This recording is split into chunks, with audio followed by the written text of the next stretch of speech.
vou desafiar você. DJ Railon Dias vai ter que dançar. e DJ Cleison Martins.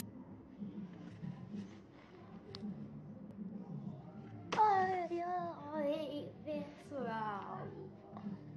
Hoje eu vim aqui fazer com vocês tipos de mãe. E também vim fazer um pedido pra vocês que eu espero muito, que é chegar aos 50 inscritos.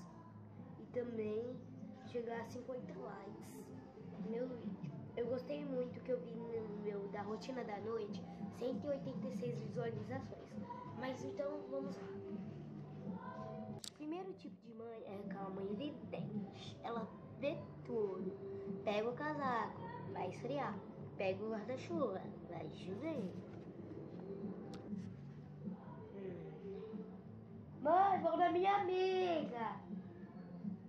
Na sua amiga, menina. Tá levando a blusa? Não, mãe. Tá um solzão. Tá um solzão, mas vai esfriar. Não vai. Tá levando guarda-chuva? Não, mãe. Vai chover, viu? O segundo tipo de mãe é aquela mãe que ela é experiente em tudo. Ela é esperta. Ela vive na sua vida. Filha, chegou da escola, eu tava conversando com a mãe de umas amiguinhas suas e ela disse que hoje ia entregar a prova. Passa a prova agora. Por que você não me disse? Levou nota ruim? Pois vai de cachorro. Garota. A segunda mãe é aquela mãe super carinhosa. A terceira mãe. Filhoto, minha linda, eu te amo. Oi, nunca, filha, calma. A leitinho pra você, leitinho. Leitinho. Meu amor da minha mãe.